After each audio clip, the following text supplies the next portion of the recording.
When labels get thrown around, they've often landed in Cowgate, an estate 3 miles from Newcastle city centre. When Broken Britain gets talked about, it's places like Cowgate which are insinuated. There's a lot of drugs going on again, and there's a lot of fights in the streets and a lot of alcohol. You can see why on the surface. One of the 30 poorest areas in the country, where nearly a quarter of those of working age are on incapacity benefits, where 350 people became victims of crime last year. New people will come onto the estate where they usually find themselves, the house will be burgled within the first couple of days of them actually living here. But these statistics don't tell you about the spirit of a community, a grassroots spirit waiting to be further unleashed by the chance to take part in the big lunch.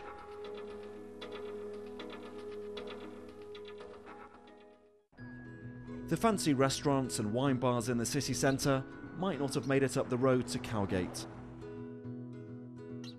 But here in the community centre, they've got a weekly breakfast club set up and run by local residents who call themselves Attic, all together in Cowgate. The head chef is retired dinner lady Jane. Well, the building wasn't getting used, the community weren't coming in to use it, and we thought, well, food usually brings people in if we can keep it to a reasonable cost. So we decided to do a breakfast. You can come in and you can have something cooked for you and sit down and socialise. She's also roped in her son Craig to help out. Like many on the estate, Craig has no job. 300 food money. Jane and Craig are part of a core of Cowgate residents on a mission to turn their estate around. Through the centre, they've seen the potential of using food to reach people, a sense reinforced last year when Cowgate held its first big lunch to bring people together.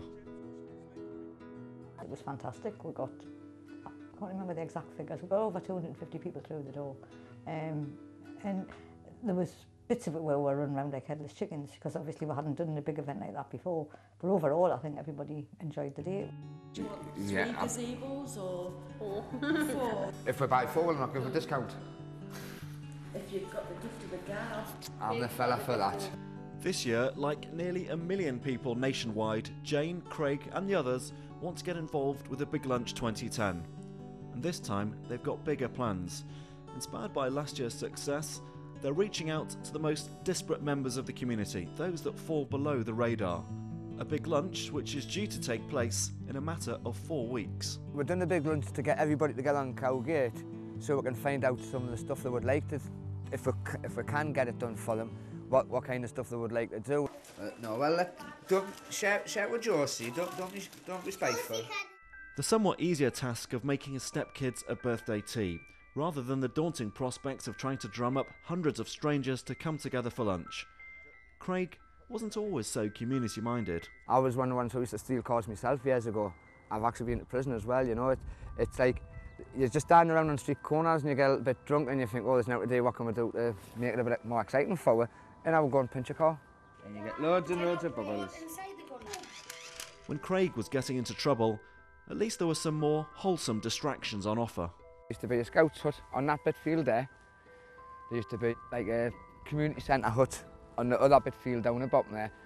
And we used to have discos on and stuff like that for the kids. They just end up knocking it down, like they've done with just about everything else on the estate, you know. It's sad, really. There's basically nothing for the kids to do. Yeah, there's an out. There's an out to play football on every corner of the street. People's windows end are getting smashed. There's just no bottom, so yeah, that's what I think. That's definitely the biggest issue for this estate. It's a pure dump hole.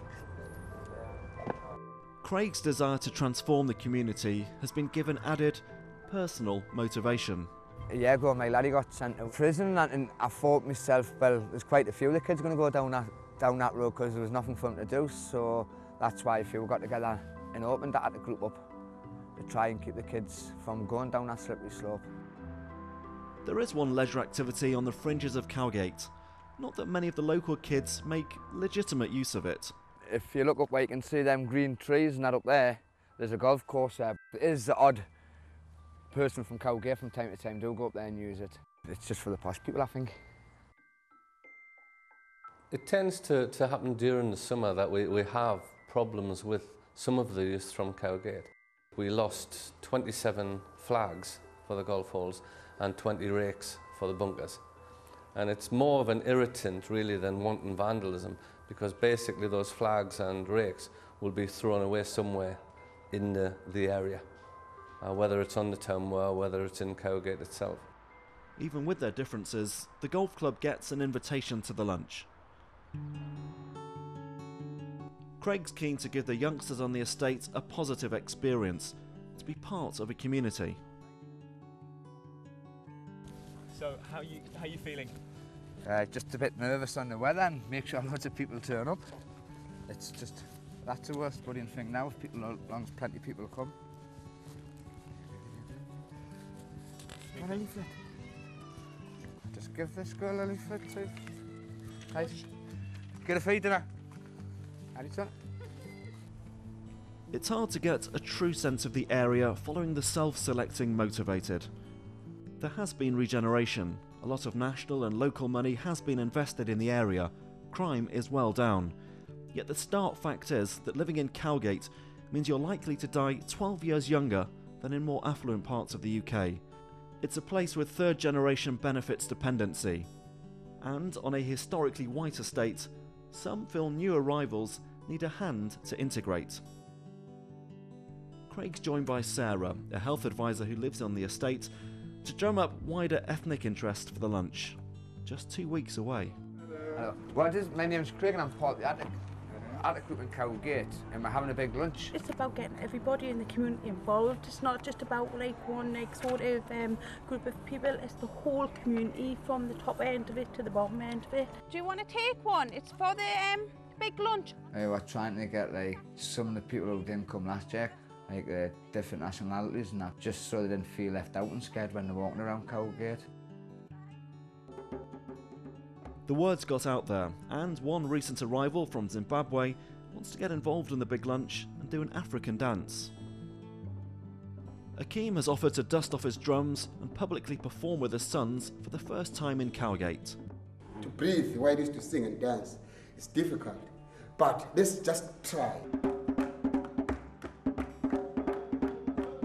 It's not bad. If we have another go, I think it won't be bad on Sunday, definitely.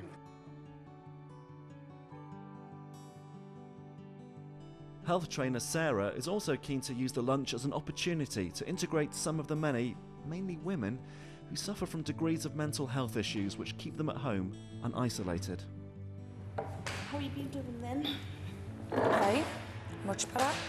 And I see the stress factor a lot. And for them to maybe just come out and take part in the big lunch that's happening in the community, they might realise that they quite enjoy it and they don't feel as anxious as they thought they would. She hopes a friendly face will tempt people out. Have you heard about the big lunch that's going on Sunday? No? That's what came up. Yeah, I tell you about the different things, and that just seemed one of the women off the estate. So obviously she didn't want to be filmed, just to see if they'll come along to the big lunch. She was a bit unsure and that, but if you want, I can come up and walk down with you if you want, you know. Will you be all right coming down with her? It's something one of the big lunch organisers can relate to. It's, you feel you're going mad, basically. I mean, it's something that's personal to you. People don't realise that if you're suffering from this horrible feeling inside and you can't function, they think you're crazy, why can't you, you know. Jane's found that getting involved has been a lifeline. If you've got something you can focus on other than your anxiety, then it helps, and that's why the big lunch and the group and everything has been helping recovery, I think. The eve of the lunch, there's last-minute nerves and pride too. No door on the estate has gone unknocked. The organisers have done all they can, but will the estate bite?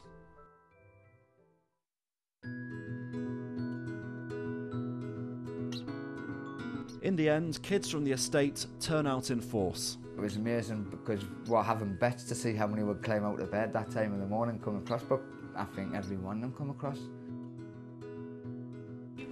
Or making it into squares or triangles? Oh, they've done fantastically well with the food. It looked nice, and it even tasted nice as well. You didn't expect it to be done properly or it tasted horrible off the young kids, but it was really nice. It's good to see them get, well, they're learning new skills and things like that, and hopefully one day might want to be a chef one day, you know. Look at it. Yes. Straight in front. Oh.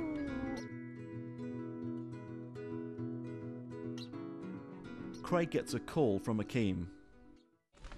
All right, so not a problem, Akeem. If you could make it, it'd be appreciated. I'll see you later if you pop down. All right, bye. What's happened? His father passed away yesterday. Oh, you're kidding. He says he will try and make it, but under circumstances, we're not expecting. The estates turned out en masse.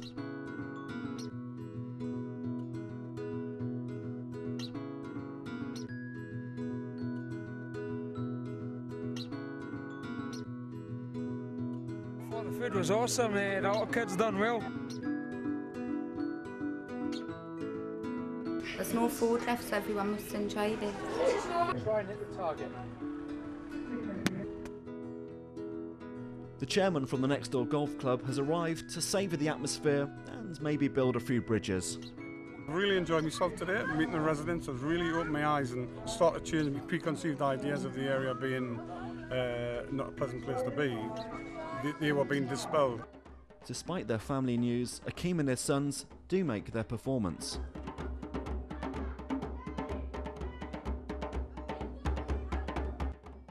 I would say, yeah, it was a highlight of the day.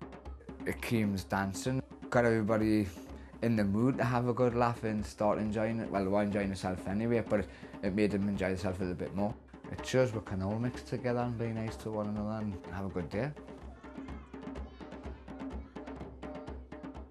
It was very, very good. I really enjoyed it. So what was the best thing? All of it. Winning the prizes on the bingo. What did you think of the African dancing then? Oh, it was absolutely great. that good. Because you never know, there could be a young kid on this estate who was absolutely a wizard. Breaking bread with the neighbours he's never met before sparks a generous offer from the chairman of the golf club. I'm really looking forward to meeting the people on a regular basis and helping them out as much as I possibly can. The golf club is offering to carve out a football pitch for the Cowgate youths. And even more, He wants to help some of the children golf lessons, and there's scope there for kids to be taught to be greenkeepers and work in the ball or the 19th hole as it's called in the golf course, and he's really enthusiastic. He's now got my number and we're going to be in contact. We're arranging a visit for the group to go sit down with him and see what areas he can help in, so that was absolutely fantastic. He's a nice bloke, it was really nice to talk to him. Sarah and fellow health workers are pleased to see that people plucked up courage and came along. Oh, loads of new faces today. It's brilliant to see a lot of different people who don't normally get involved in community stuff. And for Jane, there's a great sense of satisfaction. To have got a community here that we're not all idiots, we're not all one-parent families, we're not all scroungers and drug addicts. That we've got a community that likes to come together and enjoy themselves, and that's what it's all about. And it shows today that there's some good people around here. Today, this doesn't feel like one of Britain's 30 most deprived areas. It doesn't feel broken. It feels like a community.